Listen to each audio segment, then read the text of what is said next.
남녀간에 사랑해서 이렇게 결혼을 하는데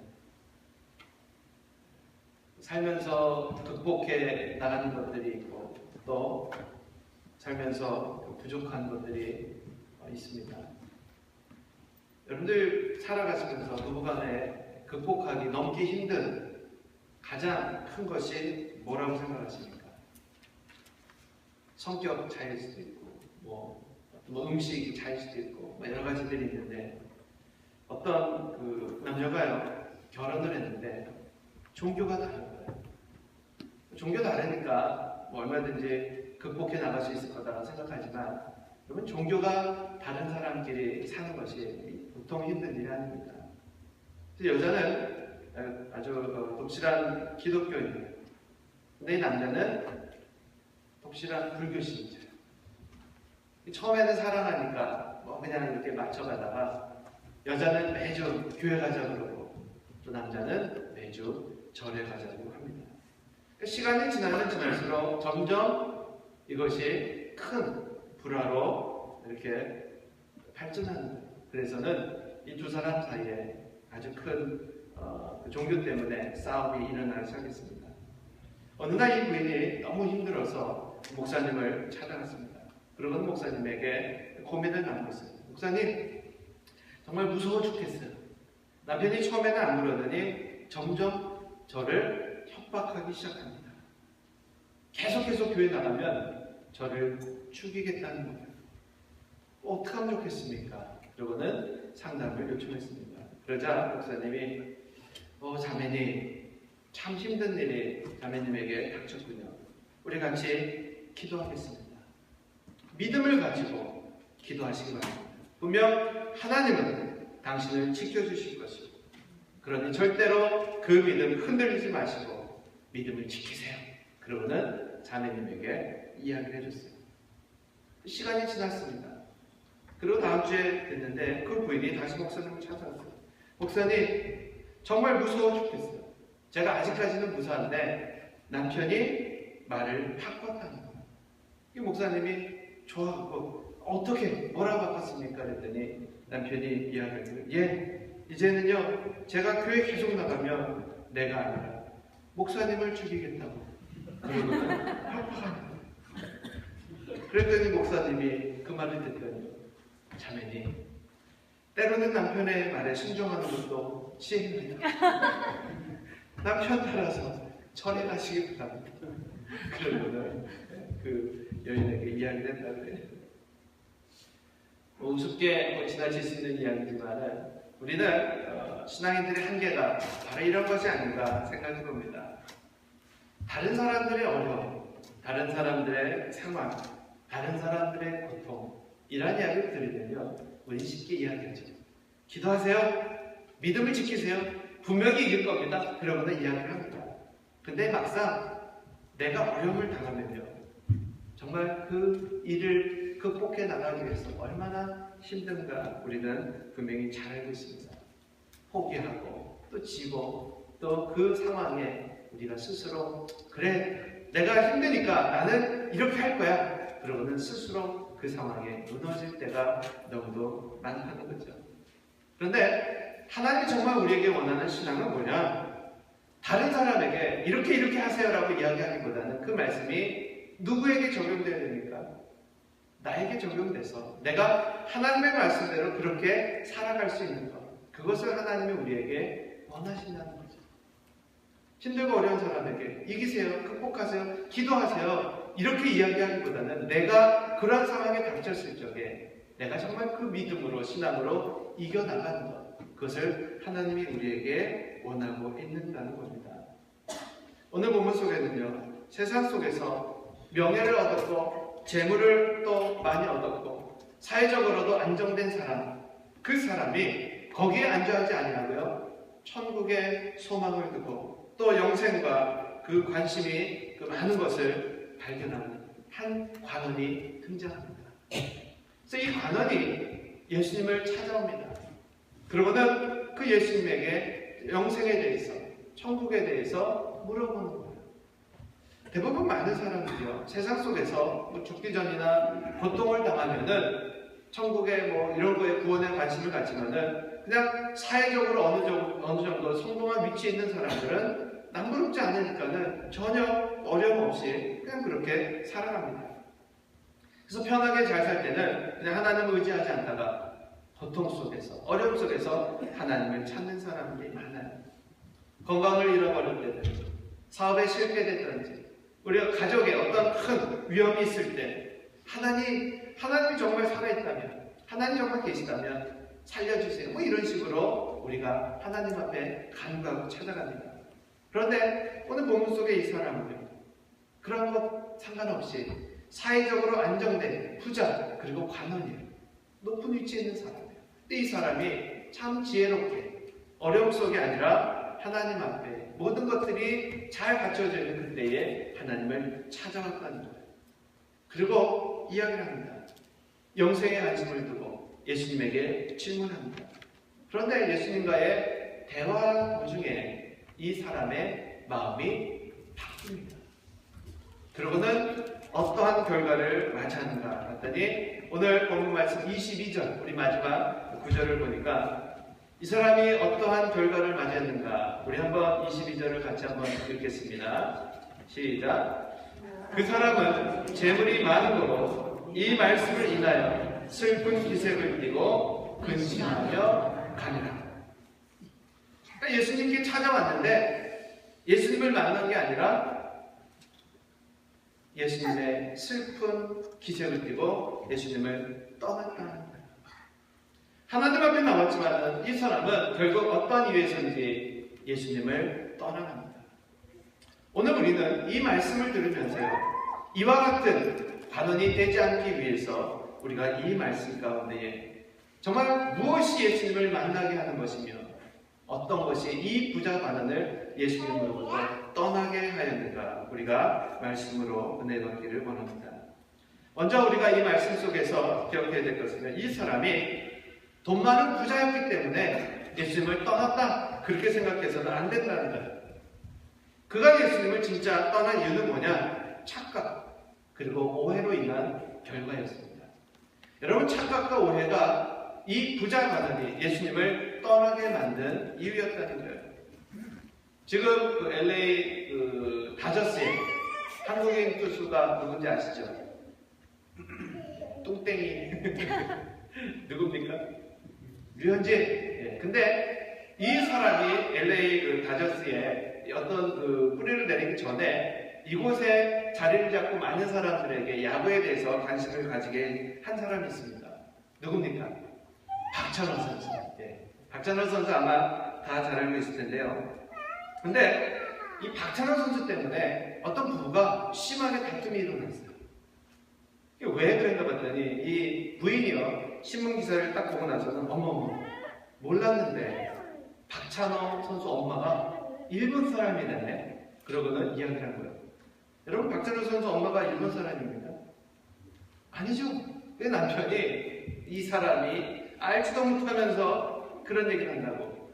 아니, 박찬호 엄마가 한국 사람이죠. 어떻게 일본 사람이냐고. 그랬더니 이 여인하고요, 남편하고 다툼이 일어났어요. 일본 사람이다. 아니다. 한국 사람이다. 그리고 막 우기니까 이 여인이 할 수 없어서 그러면 내가 일본 사람이라는 그 증거를 보여주지. 그러면서 신문에 갖고 왔어요. 이 신문에는 그 박찬호 선수에 대한 기사가 크게 실립니다. 거기에 제목이 크게 붙었는데 뭐라고 붙었냐면요, 한국인 박찬호와 일본인 노무. 그러고는 제목이 딱 붙은 거예요. 여러분, 일본인 노무가 야구에 대해서 모르시는 분들은 잘 모르실 텐데 그 일본인 노무 무슨 얘기입니까? 그 당시에 다저스에 노무라는 일본인 선수가 있었어요. 그래서 한국 선수 박찬호하고 일본 선수 노무가 서로 이제 경쟁을 하고 있었는데 이 제목이 딱 붙은 거예요. 그랬더니 여기는 한국인 박찬호와 일본인 노무, 이거를 일본 사람 노무가 아니라 그 노무가 늙은 어머니 뭐 이렇게 해석을 한 거예요. 그래갖고는 엄마가 박찬호 엄마가 일본 선수다, 일본 사람이다. 그러고는 착각하고는 주장을 합니다. 자신이 잘못 이해하고서 그것을 믿고 남편과 다툼이 일어난 겁니다. 여러분, 우리가 살아가면서 얼마나 많은 사람들이요, 자신이 알고 있는 것을 진리라고 믿고 그렇게 주장하며 살아가는 사람들이 많은지 모릅니다. 우리가 하나님을 아는 것 중요합니다. 그런데 더 중요한 것은요, 중요한 것은 바로 아는 거예요. 정확하게 아는 거예요. 정말 이 세상에서 제일 위험한 게 뭐냐? 하나님을 믿는데 잘못 믿는 겁니다. 이단들이요, 얼마나 무서운 사람들이에요. 하나님을 믿는다 그러면서 잘못 믿기 때문에 그러한 삶을 살아가는 겁니다. 알긴 알되 바르게 아는 것, 이것이 우리에게 참으로 중요합니다. 이 부자 가난이 예수님을 떠나간 이유는 예수님에 대해서 그는 잘못된 오해를 가지고 있었다는 거예요. 그는 예수님을 안다고 했지만 예수님을 잘못 알고 있었습니다. 그가 예수님에 대해서 잘못 알고 있었던 첫 번째는 무엇입니까? 먼저 그가 예수님을 찾아와 질문합니다. 질문할 때에 그 17절에 예수님의 나온 그 호칭을 한번 보길 원합니다. 자, 17절 한번 같이 읽을까요? 시작. 예수께서 길에 나가실 때 한 사람이 달려와서 꿇어 앉아 묻자오되 선한 선생님이여 내가 무엇을 하여야 영생을 얻으리까? 자, 그가 예수님을 뭐라고 호칭합니까? 선한 선생님. 예수님에 대해서 주님 그러고 부른 것이 아니라 선한 선생님 그러고는 질문했다는 거예요. 그러니까 그는 예수님에 대해서 잘못 알고 있었어요. 아, 이분은 착한 사람이구나, 보통 사람하고는 다르구나라고 인식은 했지만 그 예수님이 누군지 알지 못했다는 거예요. 그래서 예수님이 그에게 이야기합니다. 야, 이 사람아, 네가 어찌하여 나를 선하다 하느냐? 하나님 한 분 외에는 선한 이가 없느니라. 얼핏 들으면 예수님이 그렇게 이야기하는 것 같아요. 야, 왜 나를 선하다고 하느냐? 나는 선하지 않아. 그러고는 예수님이 스스로를 나는 선한 사람이 아니야 그러고는 부정하는 것처럼 보입니다. 그런데 이 말씀 속에서 지금 그 사람에게 요구하고 있는 게 뭐냐? 야, 네가 나를 선하다고 하느냐? 하나님 한 분 외에는 선한 이가 없다. 좀 무슨 얘기입니까? 네가 나를 알고 있지만 잘못 알고 있구나. 네가 선하다고 한다면 바로 선하다고 하는 그 이가 하나님인 것을 네가 알아야 된다는 거예요. 이 사람은 선한 선생님이라고 이야기했지만 그 선하다고 이야기하는 그 예수님이 하나님이신 것을 그 사람은 지금 모르고 있었다는 겁니다. 그래서 예수님이 그와의 대화를 통해서 그에게 무엇이 착각하고 있었는지를 가르쳐주기 시작합니다. 그가 선한 선생으로 알고 하나님 앞에 나왔는데 오늘날도요, 이와 같은 사람이 너무도 많습니다. 오늘 우리가 이 자리에 나와서 예배를 드립니다. 여러분, 누구에게 예배를 하십니까? 선한 예수님? 나에게 도움을 주는 예수님? 도움을 주는 예수님? 내가 치료할 수 있는 예수님? 내가 아플 때 나를 치료하시는 예수님? 여러 가지 나의 목적에 위해서, 필요에 위해서 하나님 앞에 나오는 분도 계세요. 그런데 우리가 가장 먼저 깨달아야 될 것, 그건 뭐냐? 우리가 믿고 있는 그 예수님이 하나님이신 것을 믿어야 된다는 거예요. 예수님을 본받아야 될 위대한 스승, 인류의 영웅, 이 정도를 생각해서는 안 된다는 겁니다. 우리가 지금 예배하는 그 예수님은 우리의 죄를 사해 주신 바로 구세주이신 바로 하나님이심을 믿으시기 바랍니다. 선한 선생은 언제든지 떠날 수 있어요. 그러나 구원자는 절대로 떠날 수 없습니다. 왜? 그 구원자를 떠나서는 구원이 없기 때문에. 특별히 이 부자 가난이요 가지고 있었던 또 다른 오해는 뭐냐? 이 사람은 구원이 어떤 행위로 얻을 수 있는 것으로 착각했다는 거예요. 다시 한번 17절 봅니다. 그는 예수님에게 이렇게 질문합니다. 내가 무엇을 하여야 영생을 얻으리까? 그러니까 뭘 해야지 영생을 얻습니까? 이 사람은 영생을 뭘 해갖고 얻는 것으로 착각하고 있었다는 거예요. 여러분, 아직도 하나님 앞에 구원이 내가 뭔가를 해야지만이 얻을 수 있는 것으로 그렇게 생각하십니까? 착하게 살면 구원받을 수 있다고 생각하세요? 그런데 선이라는 것이 어떤 사람에게는 선이 될 수 있지만 그 선이 어떤 사람에게는 악이 될 수도 있다는 거예요. 선과 악은 우리가 살고 있는 이 땅에서는 절대적이지 않습니다. 굉장히 대조적이에요. 평생을 남에게 신세 지지 않고 해를 끼치지 않은 그 사람, 바로 이 가난은 스스로를 그렇게 인정받고 싶었던 겁니다. 그래서 뭘 해야지 영생을 얻습니까? 나는 그래도 잘 살아온 것 같은데, 남한테 욕먹지 않고 법 없이도 산다라는 그런 말을 들을 만큼 나는 잘 살아왔어요. 그러고는 그는 스스로 인정받기를 원하는 겁니다. 그래서 예수님에게 이야기합니다. 내가 어떻게 해야지 영생을 얻습니까? 예수님이 그에게 이야기합니다. 가라사대, 많은 계명이 있는데 네가 계명을 알고 있지? 살인하지 마라, 간음하지 마라, 도둑질하지 마라, 거짓 증거하지 마라, 속여 취하지 말라, 내 부모를 공경하라. 이런 계명들이 알고 있지? 그랬더니 이 가난이 드디어 내가 인정받을 수 있는 그 이야기들이 나왔구나. 예, 잘 알고 있지요. 내가 그 계명을 어려서부터 다 지켜왔습니다. 그러고는 이야기합니다.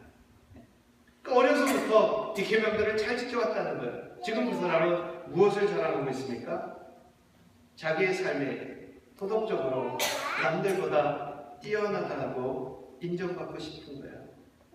그래서 예수님이 와, 대단하네요. 그러고는 그 사람의 이야기 앞에 이 사람을 칭찬해야 되는데 아직도 근본을 깨닫지 못하고 있는 이 청년에게 예수님은 아가페적인 사랑으로 그에게 대답합니다.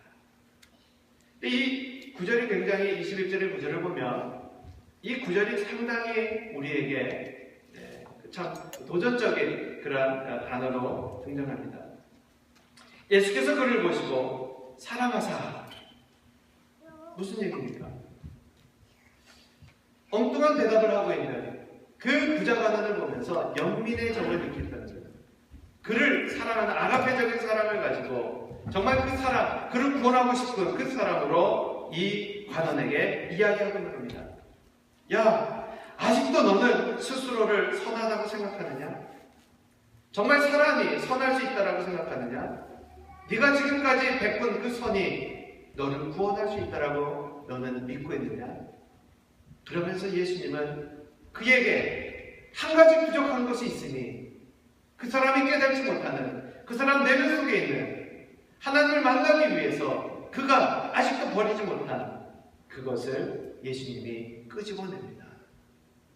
그러면서 이야기합니다. 그렇다면 네가 정말 하나님을 사랑하고 네가 정말 선하다고 이야기한다면 그 증거로 너의 재산을 팔아서 가난한 자들에게 다 나눠주고 너는 나를 쫓아라. 그리하면 하늘에서 보화가 내게 있으리라. 지금 그 부자 가난에게 이야기하는 거예요. 이 부자 가난은 예수님의 제자가 될 수 있는 기회를 맞은 겁니다. 아무나 예수님이 나를 쫓아라 그러고 이야기하지 않았어요. 근데 이 부자 가난에게 이야기합니다. 너는 나를 쫓아라. 내 제자가 되어라.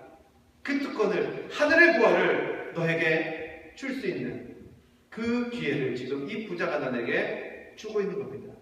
근데 그게 뭡니까? 네 재산을 팔아서 가난한 사람에게 다 나눠주고 너는 나를 쫓아라.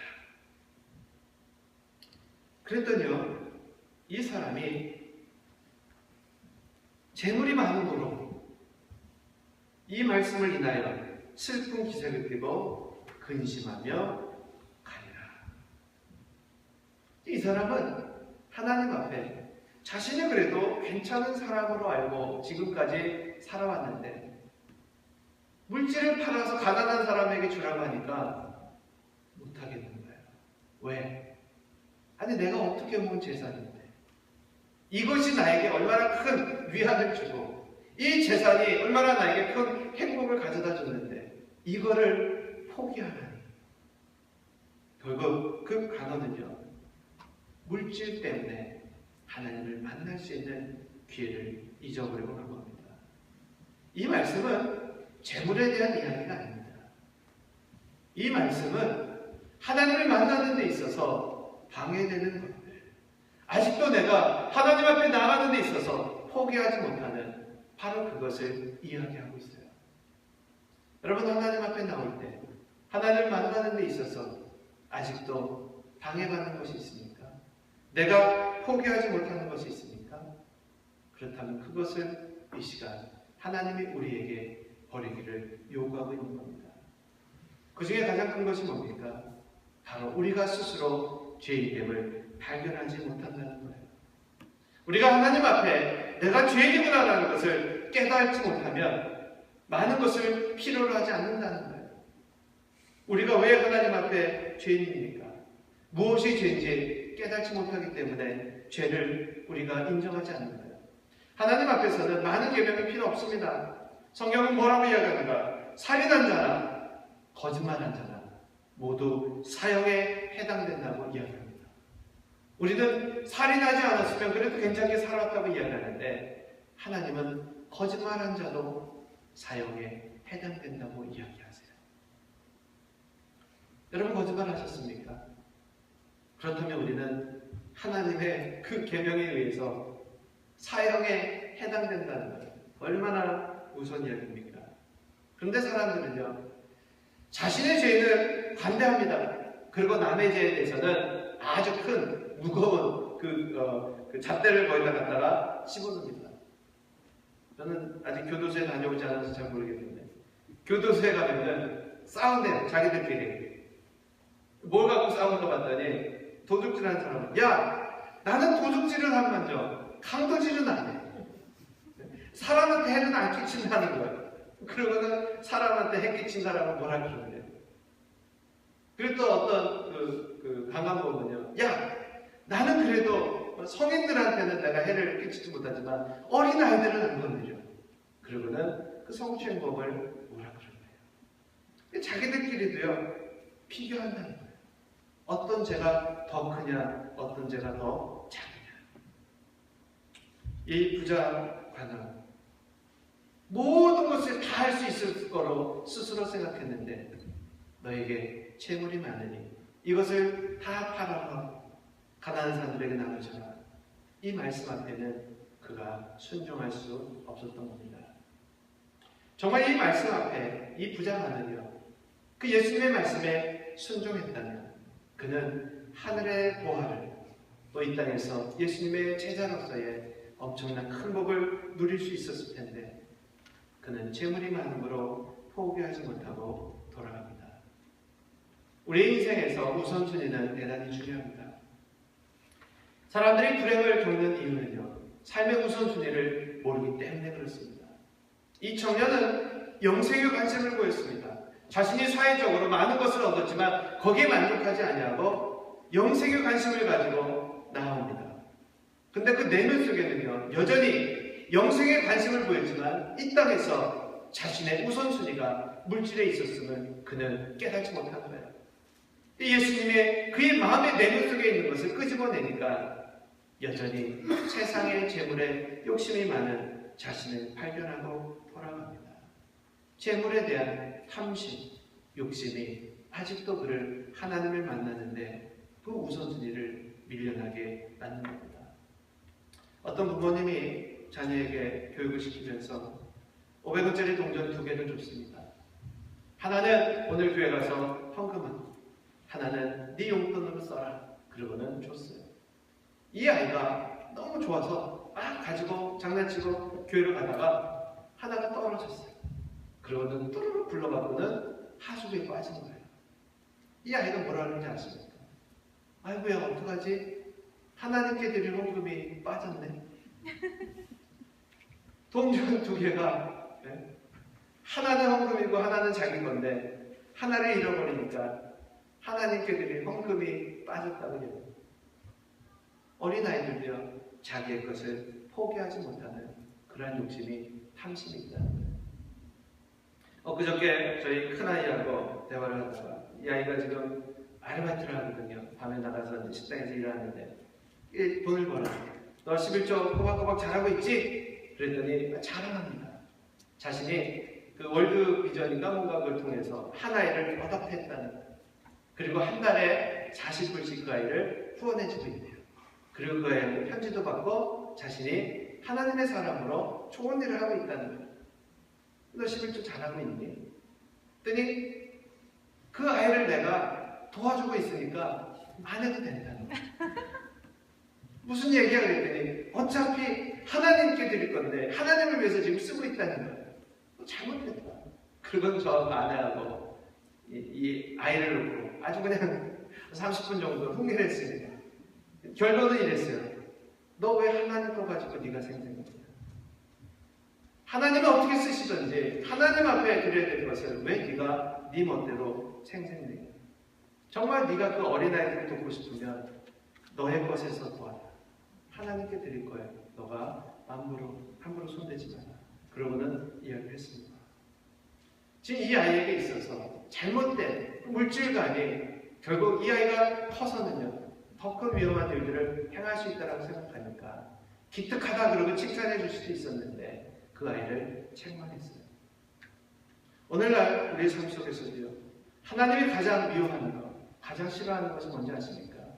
그것이 바로 우상숭배입니다. 우상숭배는 물질만을 포함하고 있지 않아요. 다른 신만을 포함하고 있지 않아요.